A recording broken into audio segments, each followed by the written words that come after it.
Hello दोस्तों, स्वागत है आपका हमारे YouTube channel Tech Fact Academy में। मैं हूं शशिकांत राय और आज का जो वीडियो है इसमें आज हम आपको बताने वाले हैं कि बिहार में जो टीचर की भर्ती होती है वो कैसे होती है। जी हाँ, जो है काफ़ी लंबा समय बीत चुका है और छठा चरण जो है काफ़ी दिन से चल रहा है, अभी तक समाप्त नहीं हुआ है। और इसके पहले भी जो है कई चरण में शिक्षक भर्ती प्रक्रिया बिहार में जो है संपन्न कराई गई थी। लेकिन फिर भी जो है बहुत सारे अभ्यर्थी जो शिक्षक अभ्यर्थी अभी जो सीटेट की परीक्षा जो नया नया पास की हैं, उन लोगों को पता नहीं है, या फिर अदर स्टेट वाले जो शिक्षक अभ्यर्थी हैं उनको भी जो है ये नहीं पता है कि बिहार में जो टीचर की भर्ती होती है उसका पूरा प्रोसेस क्या है। तो फिलहाल आज के जो वीडियो है इसमें आपके लिए हम जो है बिहार में टीचर भर्ती की जो पूरी एक प्रोसेस है, प्रक्रिया है, वो लेकर के आए हैं। और उसमें जो बेसिक बातें हैं कि बिहार टीचर जो भर्ती प्रक्रिया शुरू की जाती है वो कहाँ से शुरू होती है, कैसे एंडिंग होती है, और किस तरीके से उसमें आप शिक्षक बन सकते हैं, कितनी कैटेगरी होती है, ठीक है, और कौन कौन उसमें जो है योग्य हो सकता है। ये बहुत सारी इन्फॉर्मेशन आपको इस वीडियो में मिल जाएंगी, जिससे आपको ये क्लियर पता चल जाएगा कि बिहार में जो टीचर भर्ती की जो प्रक्रिया है उसका पूरा प्रोसेस क्या है। तो इस वीडियो को बिल्कुल भी जो है स्किप मत करिएगा, वीडियो को पूरा देखिएगा अगर आप बिहार में टीचर भर्ती के लिए अप्लाई करना चाहते हैं। क्योंकि हो सकता है कि इस बार की जो सातवें चरण की शिक्षक भर्ती प्रक्रिया हो, इसमें जो है सभी लोगों को मौका मिलेगा बिहार टीचर भर्ती में आवेदन करने के लिए। तो इस पूरी प्रक्रिया को अच्छे तरीके से आप लोग समझ लीजिएगा, ठीक है। अगर आप नए हैं हमारे चैनल पे तो हमारे चैनल को सब्सक्राइब कर लीजिएगा। चैनल को सब्सक्राइब करने के लिए आपको क्लिक करना होगा सब्सक्राइब बटन पे, बेल आइकन पे प्रेस करिएगा और ऑल पे क्लिक करेंगे तो आपको सारे वीडियो के नोटिफिकेशंस मिल जाएंगे। तो आइए शुरू करते हैं आज का वीडियो और यहाँ पर देखते हैं कि बिहार में जो टीचर भर्ती है वो कैसे होती है। सबसे पहले तो ये बता दें कि बिहार में जो टीचर भर्ती प्रक्रिया जो होती है बिहार शिक्षा विभाग पटना के द्वारा सरकार के माध्यम से की जाती है और यह एक संविदा आधारित भर्ती है। जी हाँ, यह एक जो है संविदा पर आधारित भर्ती है, लेकिन इसमें जो है इसकी एक एज लिमिट है, जो आयु है वो फिक्स कर दी गई है। लगभग 60 वर्ष जो है जो आयु होती है एक शिक्षक भर्ती के लिए, ठीक है। 60 वर्ष तक आप जो है शिक्षक पद पर बने रह सकते हैं और उसके अंतर्गत जो है आप कंटिन्यू भी वर्क कर सकते हैं या फिर आपको जो है बाद में किसी कारणों से हटाया भी जा सकता है। ऐसे भी प्रोविजंस हैं, लेकिन अभी तक ऐसी कोई बात सामने देखने के लिए नहीं आई है। तो फिलहाल जो है संविदा आधारित ये भर्ती है और संविदा आधारित भर्ती जो है ये आपकी जो है कम से कम 60 वर्ष की आयु तक के लिए आपके लिए पूरी तरीके से जो है मान्य। दूसरी चीज है कि इसमें जो शिक्षक भर्ती प्रक्रिया जो चलती है, टीचर भर्ती होती है, उसमें जो है 4 श्रेणियां हैं। यानी कि 4 श्रेणियों के अनुसार जो है क्लासेस की जो है भर्ती होती है, 4 वर्गों में जो है भर्ती की जाती है। कक्षा 1 से 5 के लिए भर्ती होती है, कक्षा 6 से 8 के लिए भर्ती होती है, क्लास 10th के लिए भर्ती होती है और क्लास 12th, यानी कि इसको यहाँ पे बोलते हैं प्राथमिक, मध्य और माध्यमिक और उच्च माध्यमिक, ठीक है।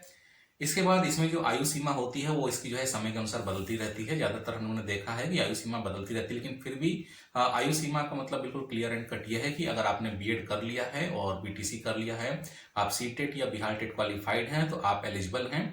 और जो आयु सीमा में जो छूट मिलती है वो आरक्षण के अनुसार ही मिलती है। और इसके अलावा जैसे अभी की जो भर्ती प्रक्रिया है वो लेट चल रही है, तो इसमें कम से कम ये उम्मीद है कि 10 वर्ष की आयु तक की छूट जो है मिलेगी। यानी कि जो एज लिमिट आप लोग क्रॉस कर चुके हैं उसके बावजूद आपको 10 वर्ष की जो है एक्स्ट्रा आयु दी जाएगी आवेदन करने के लिए। तो आयु सीमा में भी इस बार आपको काफी छूट मिलेगी। तो आयु सीमा के बारे में कोई फिक्स अभी डाटा नहीं है कि एज लिमिट जो है मैक्सिमम कितनी रहेगी। चौथा है आपका कि 1 से 5 में जो शिक्षकों की भर्ती होती है वो किस किस विषय की होती है। 1 से 5 में आप उर्दू और सामान्य शिक्षक पदों के लिए जो है भर्ती में आवेदन कर सकते हैं, यानी उर्दू भाषा के लिए, और कहीं कहीं पे जो है बांग्ला भाषा के लिए भी जो है शिक्षक से जो है आवेदन लिया जाता है, अभ्यर्थियों से आवेदन लिया जाता है। लेकिन फिलहाल आप ये मान के चलिए कि 1 से 5 में उर्दू, बांग्ला और सामान्य शिक्षक के लिए आप अप्लाई कर सकते हैं। और कक्षा 6 से 8 में भाषा विषय के शिक्षक होते हैं, जिसमें हिंदी है, उर्दू है, संस्कृत है, अंग्रेजी है, ठीक है। ये भाषा शिक्षक के लिए आप आवेदन कर सकते हैं। और इसके साथ ही सामाजिक विज्ञान, ठीक है, सामाजिक विज्ञान, गणित और विज्ञान, इस विषय के लिए भी आवेदन जो है इसमें आमंत्रित किए जाते हैं। इसमें आप क्लास 6 to 8 में इन सब्जेक्ट्स पे आवेदन कर सकते हैं। क्लास 10th में यानी कि माध्यमिक के लिए आप जो है भाषा शिक्षक के लिए जो है आवेदन कर सकते हैं। भाषा शिक्षक में फिर से उसी प्रकार से हो जाता है, आपका हिंदी है, इंग्लिश है, संस्कृत है, उर्दू है, ठीक है। तो भाषा शिक्षक के लिए भी आवेदन आप जो है माध्यमिक में कर सकते हैं। इसके साथ ही सामाजिक विज्ञान, सामाजिक विज्ञान में भी आप आवेदन कर सकते हैं 10th क्लास के लिए। और मैथ और साइंस के भी शिक्षक पद की भर्ती जो है 10th क्लास में निकाली जाती है, उसके लिए भी आप आवेदन कर सकते हैं। 11th में यानी कि उच्च माध्यमिक में आप भाषा शिक्षक बन सकते हैं, ठीक है। भाषा शिक्षक में फिर वही बातें हो जाती हैं, आपका हिंदी, इंग्लिश, संस्कृत, उर्दू, ठीक है। ये भाषा शिक्षक के लिए आप आवेदन कर सकते हैं क्लास 11th के लिए। और इसमें जो है भाषा शिक्षक जो होते हैं उनके साथ में जो विषय शिक्षक होते हैं उनके लिए भी आवेदन आप के लिए जाते हैं। यानी कि जो विषय शिक्षक हैं, जो इस पर्टिकुलर विषय से आपने ग्रेजुएशन किया है, जैसे आपका जो है साइंस हो गया, मैथ हो गया, राजनीति हो गया या वाणिज्य हो गया, तो इनके लिए भी जो है 11th क्लास में आप जो है भाषा शिक्षक पद के लिए आवेदन कर सकते हैं।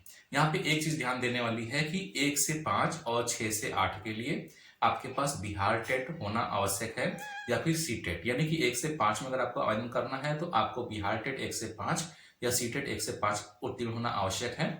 और अगर आपको 6 से 8 में आवेदन करना है तो 6 to 8 में आपको आपका 6 to 8 का बिहार टेट या फिर जो है सी टेट का 6 to 8 की जो परीक्षा होती है, टीचर एलिजिबिलिटी टेस्ट, वो पास करना जरूरी है। क्लास 10th के लिए और क्लास 11th के लिए बिहार में विशेष रूप से एस्टेट का आयोजन किया जाता है, ठीक है, जिसको हम लोग बिहार एस्टेट की परीक्षा बोलते हैं। और ये बिहार एस्टेट की परीक्षा 10th और 11th दोनों के लिए सब्जेक्ट वाइज जो है आयोजन होता है। अगर आप जो है 10th और 11th में बिहार एस्टेट परीक्षा उत्तीर्ण है, ठीक है, उस पर्टिकुलर विषय में, तब फिर आप जो है क्लास 10th और 11th में जो है आवेदन कर सकते हैं, ठीक है, शिक्षक बनने के लिए। अब आते हैं, बात करते हैं कि जो आवेदन की जो प्रक्रिया होती है वो ऑनलाइन होती है कि ऑफलाइन होती है। आवेदन की जो प्रक्रिया होती है बिहार शिक्षक भर्ती में, अभी तक जो प्रक्रिया चल रही थी वो ऑफलाइन चल रही थी, लेकिन 7वें चरण में ये कहा जा रहा है कि जो 7वें चरण की जो प्रक्रिया होगी वो जो है ऑनलाइन होगी। तो फिलहाल ये जो है समय बताएगा कि ये आवेदन की प्रक्रिया आने वाले समय में ये ऑनलाइन होगी या ऑफलाइन होगी, ठीक है। अगली चीज है कि आवेदन जो है किस प्रकार से जो है प्राप्त किए जाते हैं, आवेदन किस प्रकार से भेजे जाते हैं।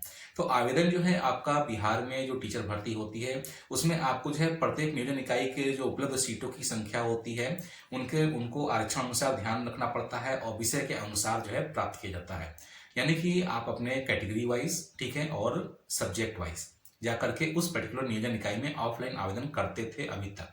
ऑनलाइन में भी प्रोसेस सेम रहेगा, वही आप अपने विषय में आरक्षण के अनुसार अपने पर्टिकुलर रिजर्वेशन के अनुसार जो है उसमें आवेदन करेंगे, ठीक है। तो ऑनलाइन में आपको जाके आवेदन नहीं देना पड़ेगा और इस बार हो सकता है कि सेंट्रलाइज हो जाए, ठीक है। बस यहाँ पर ये एक चीज ध्यान रखिएगा कि यहाँ पर जो आवेदन प्रक्रिया होगी वो जिला नियोजन इकाई के अनुसार होती है। यानी कि आप कोई सेंट्रलाइज यानी पटना में या कोई एक शिक्षा विभाग में डायरेक्ट कहीं आवेदन नहीं होता है, प्रत्येक जिला नियोजन इकाई पर जो है सेंट्रलाइज आवेदन जो है इस बार लिए जाएंगे।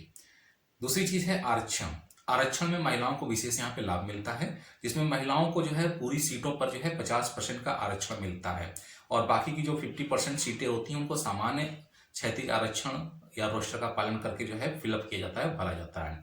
यानी कि 1000 सीटें हैं तो 1000 सीटों में से 50% जो है महिलाओं की सीटें होती हैं और उन 50% सीटों को जो है महिलाओं में आरक्षण के अनुसार फिर से बांटा जाता है, ठीक है। और जो 50% सीटें बच जाती हैं उसको जो है बाकी सभी अभ्यर्थियों में जो है डिवाइड कर दिया जाता है कैटेगरी के आरक्षण के अनुसार, ठीक है। और इसमें साथ ही एक चीज और यहाँ पर ध्यान देने वाली है कि महिला अभ्यर्थी जो होती हैं वो अपनी महिला सीट पर आवेदन करने के साथ साथ बाकी जो 50% सीटें जो बची होती हैं उस पर भी वे आवेदन के लिए पात्र होती हैं और वहां भी उसको जो है सामान्य तरीके से उसी प्रकार से आरक्षण जो है प्राप्त होता है।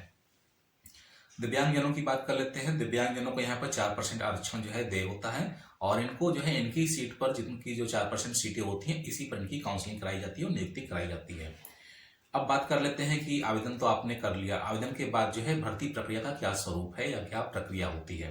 तो भर्ती प्रक्रिया के लिए जो है आप जब आवेदन कर देंगे तो आवेदन के पश्चात क्या होता है कि सभी नियोजन इकाइयां जो है एक मेरिट लिस्ट बनाती हैं और उस मेरिट लिस्ट का जो आधार होता है वो अभी तक जो बनाया गया है उसका जो फार्मूला है वो एकेडमिक मेरिट के आधार पर बनाया गया है। यानी कि आपका जो है हाई स्कूल, इंटर और ग्रेजुएशन और जो प्रशिक्षण में जो आप अंक प्राप्त करते हैं, ठीक है, बीएड में या बीटीसी में, उनको जोड़ करके आपकी एकेडमिक मेरिट बनाई जाती है।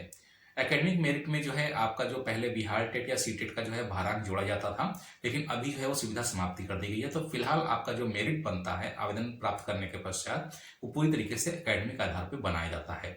हो सकता है कि 7वें चरण में इसमें कुछ बदलाव किए जाएं। इसके बाद जब आपकी जो है एकेडमिक मेरिट के आधार पर मेरिट लिस्ट बन जाती है जिसको हम लोग औपबंधिक मेधा सूची बोलते हैं, उस औपबंधिक मेधा सूची को प्रत्येक नियोजन इकाई जो है अपने जिला वेबसाइट पे क्या करती है, पब्लिश कर देती है और प्रत्येक शिक्षक अभ्यर्थी वहां से जाकर अपनी जो है मेरिट लिस्ट दे सकता है, अपनी पोजीशन दे सकता है। अगर उसमें कोई जो है दिक्कत होती है, कोई करेक्शन कराना होता है तो वहां पर जो है जिला नियोजन इकाइयां आपत्तियां मांगती हैं और उन आपत्तियों को आप जो है बाई हैंड जो है जो भी चीजें सही करानी है, करेक्शन करानी है, आप उस नियोजन इकाई में जाके दे सकते हैं या ऑनलाइन भी आप आपत्ति कर सकते हैं। आपत्तियों का निराकरण करने के बाद सभी नियोजन इकाइयां एक फाइनल मेरिट लिस्ट बनाती हैं और फाइनल मेरिट लिस्ट बनाने के बाद उस फाइनल मेरिट लिस्ट को फिर से जो है जिला नियोजन इकाई की जो वेबसाइट होती है उस पर पब्लिश किया जाता है और फिर वहां से आप अपना जो है पोजीशन देख सकते हैं कि आपकी रैंकिंग क्या है, आप कितने नंबर पे आ रहे हैं, आपकी परसेंटेज क्या है, ये सारी चीजें वहां से आपको पता चल जाती हैं। इसके बाद आ जाता है शेड्यूल काउंसलिंग का, यानी कि फाइनल मेरिट लिस्ट जब प्रकाशित हो जाती है उसके बाद जो है काउंसलिंग का शेड्यूल जारी किया जाता है कि किस क्लास में, किस सब्जेक्ट में, किस तिथि को जो है काउंसलिंग रखी जाएगी। उसके काउंसलिंग केंद्र बनाए जाते हैं, काउंसलिंग सेंटर्स बनाए जाते हैं। वहां पर आप उस नियम के अनुसार जो काउंसलिंग डेट रखी गई है, जिस विषय की रखी गई है, वहां पर आप उस जगह पे जाते हैं, उस नियोजन इकाई में काउंसलिंग कराते हैं। अगर आप उस मेरिट अंक में आते हैं जितना वहां पर बताया गया है, तो फिर वहां पर काउंसलिंग कराने के पश्चात आपको जो है नियोजन पत्र कुछ समय के पश्चात निर्गत किया जाता है और वो नियोजन पत्र लेकर के बाद में आप उसी संबंधित नियोजन इकाई में आया करके अपनी नौकरी के लिए आवेदन जो है करते हैं। आवेदन का मतलब योगदान करते हैं और योगदान करने के पश्चात आप वहां पर जो है कार्यरत शिक्षक के तौर पे जो है उपस्थित हो जाते हैं। तो ये पूरी प्रक्रिया थी बिहार में टीचर भर्ती जो है प्रक्रिया कैसे होती है। इसमें अभी बहुत सारी चीजें हैं, खासतौर से जैसे योग्यता अर्हता क्या होती है वो आपको हम अपने नेक्स्ट वीडियो में बताएंगे और बहुत सारे आरक्षण से संबंधित विषय जो हैं उनको भी इसमें लेकर के आएंगे और विषय से संबंधित जो बातें होती हैं कि आप किस विषय के शिक्षक बन सकते हैं या किस विषय के शिक्षक नहीं बन सकते हैं, इनके बारे में बहुत सारे वीडियो लेकर के आएंगे। तो उम्मीद करते हैं कि वीडियो आपको पसंद आया होगा। वीडियो अगर आपको पसंद आया हो तो वीडियो को लाइक करिएगा, शेयर करिएगा, चैनल को सब्सक्राइब करना ना भूलिएगा। तो जल्दी मिलते हैं अपने नए वीडियो के साथ में, तब तक के लिए इजाजत दीजिए, धन्यवाद।